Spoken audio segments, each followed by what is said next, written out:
Hi guys, this is Maria K. Welcome to my YouTube channel. In today's video, I'm going to react to a slightly different kind of video, not about culture or like differences in different cultures, but more kind of political video. So this is Moldova finally ends all Russian ties. This is the title of the video and it's from the YouTube channel Velocity. Why?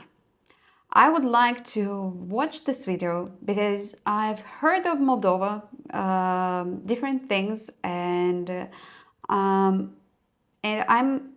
kind of feel I don't know, sympathy to Moldovans, and I want really know what it means. Because the title of the video is so dramatic. And yeah, let's see what it says.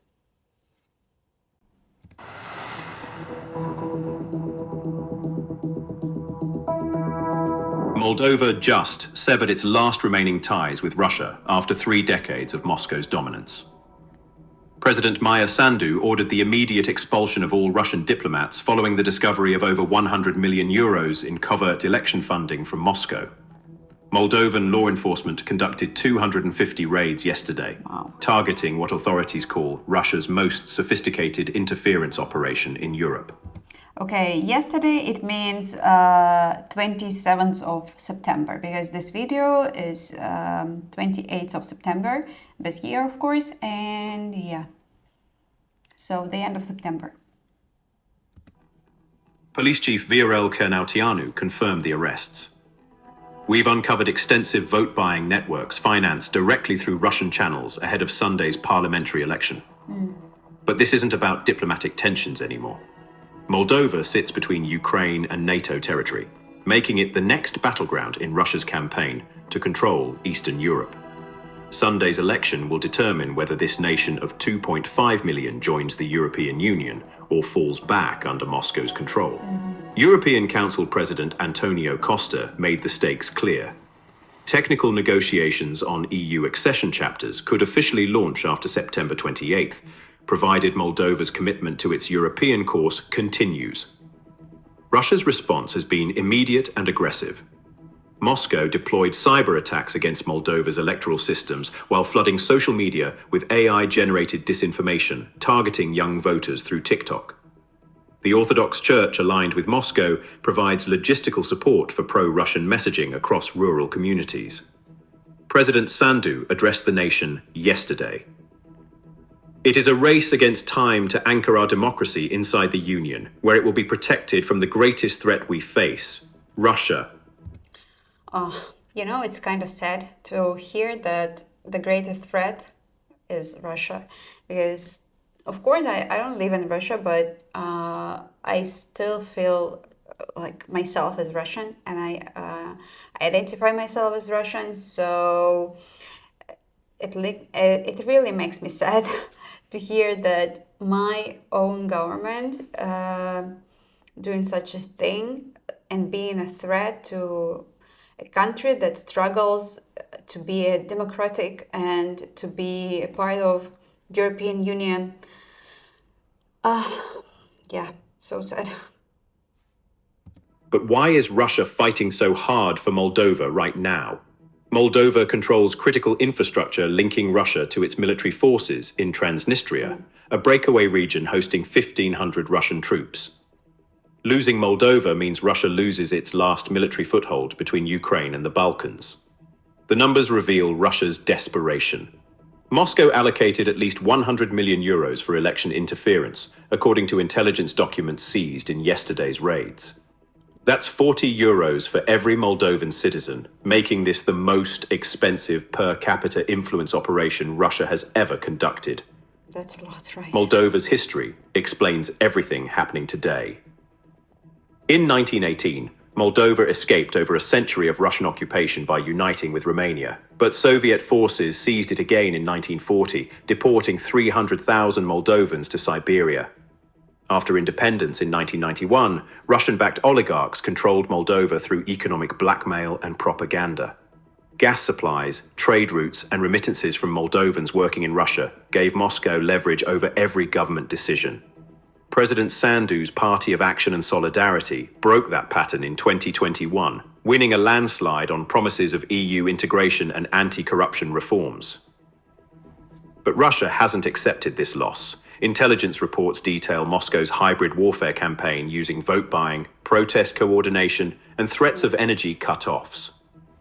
Russian proxies promised pensioners €500 each for their votes, while spreading deepfakes showing Sandu making false statements. The European Parliament exposed another threat. Iranian Quds Force operatives now use Moldovan passports provided through Russian networks. Carnegie Endowment's assessment warns Moldova's election is make or break for the country's European future. The outcome will test whether Chisinau stays on democratic reforms or reverses toward Russian influence. 25 to 33% of voters remain undecided, making them targets for last-minute manipulation. But Moldova's diaspora could tip the balance. 800,000 Moldovans living in EU countries overwhelmingly support integration. Their votes helped Sandu win the presidency, and they're mobilizing again for Sunday's parliamentary election. Center for Strategic and International Studies describes the stakes. This vote comes at a critical juncture for the country's democracy, security, and European aspirations. The stakes go beyond Moldova, shaping the regional balance at Russia's intersection with southeastern Europe. Pro-Russian parties aren't giving up. The Patriotic Bloc, Our Party, and Victory Coalition coordinate strategies from Moscow despite some candidates being barred for vote buying. They need just enough seats to block constitutional changes required for EU membership. Former President Igor Dodon, now leading the Alternative Bloc, met Russian officials in Moscow last month. His party polls at 15% despite claiming pro-EU positions. Geopolitical Futures warns about regional consequences. The parliamentary election is being closely watched in Kyiv, as victory by pro-Russian forces would mean loss of a key regional partner for Ukraine. European leaders arrived in Chisinau last month with a message. French President Emmanuel Macron, Germany's Friedrich Merz, and Poland's Donald Tusk reaffirmed support for Moldova's sovereignty, describing the election as crucial for determining the country's orientation amid Russian interference attempts. Moldova's security forces remain on high alert. Officers monitor 5,000 social media accounts, spreading disinformation while tracking cryptocurrency payments funding protests. Each day brings new evidence of Russian operations targeting electoral infrastructure. President Sandu made her position clear. We are determined to hold free elections and resist Russian disinformation and money. The Moldovan people must decide their future independently. Sunday's vote determines whether Moldova escapes Russia's orbit permanently or returns to Moscow's control, potentially losing its independence forever. Well, as I know, because it was like more than 2 weeks ago or something, like in September, and the elections already passed, and I know the results already. It's like about 54 or 55% of pro-Euro European countries' parliament. So I'm really happy for Moldovans who decided to fight against the dependency and against the Russian government. So I'm really happy that they did it and they succeed.